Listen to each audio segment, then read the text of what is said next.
50 years ago, Stephen King published his first book, Carrie, and changed the world of horror fiction forever.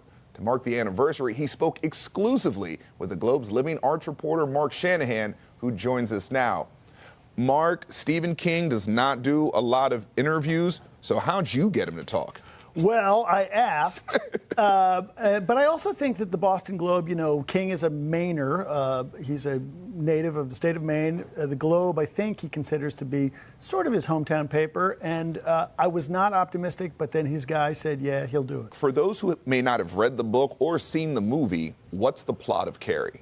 Well, it's a story, it's a sort of a Cinderella story about an isolated teenage girl whose mother is a religious fanatic who gets her period in the shower after gym class and is mercilessly bullied by her classmates.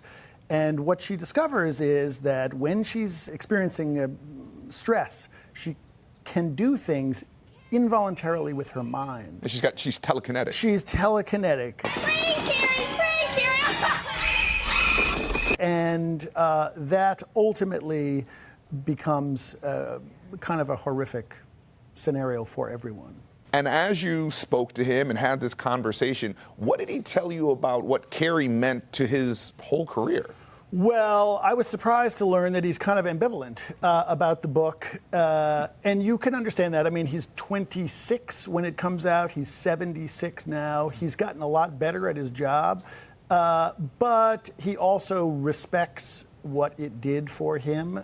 It became it's a cultural phenomenon to this day. Yeah, Carrie is talked about, it's movies, like people can actually see the scenes and remember it, but it's inspired other authors, and you spoke to them as well. I did. I spoke to a lot of sort of best-selling horror writers about both the book and the movie and about what made Carrie such a kind of an important book, an influential book. And the answer really is that it's unlike Rosemary's Baby and unlike The Other and unlike The Exorcist, it's highly relatable.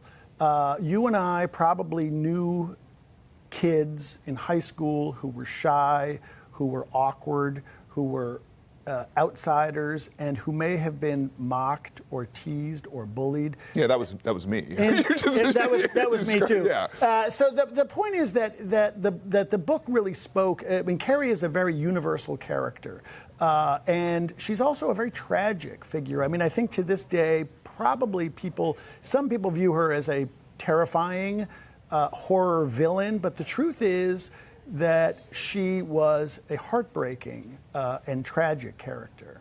And I think that's why a lot of people relate to her. What did the book mean to you?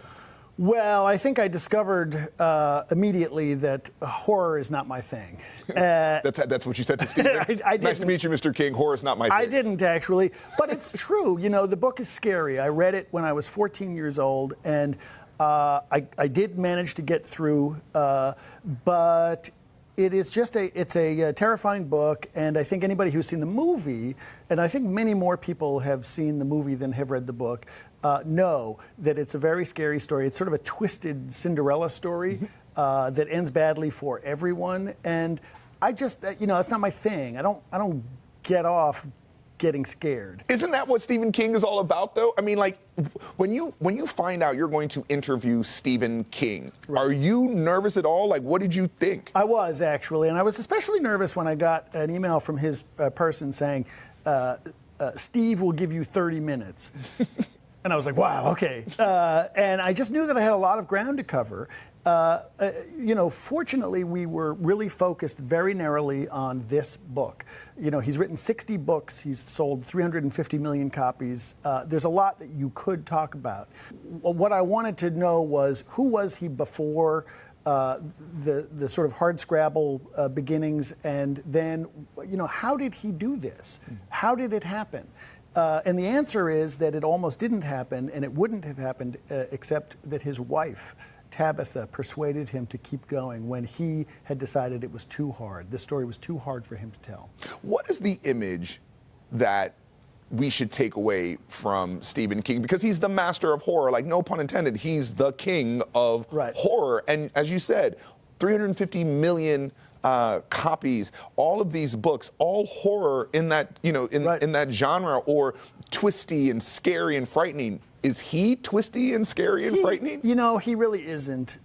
He really isn't. He's become quite a normal-seeming fellow with, stonewashed mom jeans and baseball shirts and Red Sox hats. But it is true that the early Stephen King was a very sort of shaggy, slump-shouldered, imposing figure. And I talked to a couple of his friends and classmates and a former professor at the University of Maine who said that he was a seriously committed writer.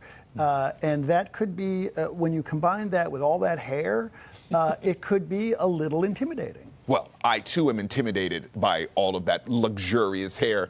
Living arts reporter Mark Shanahan, thank you so much for joining us. Thank you. For Boston Globe Today interviews delivered straight to your inbox, be sure to sign up for our newsletter at bostonglobe.com/BGT.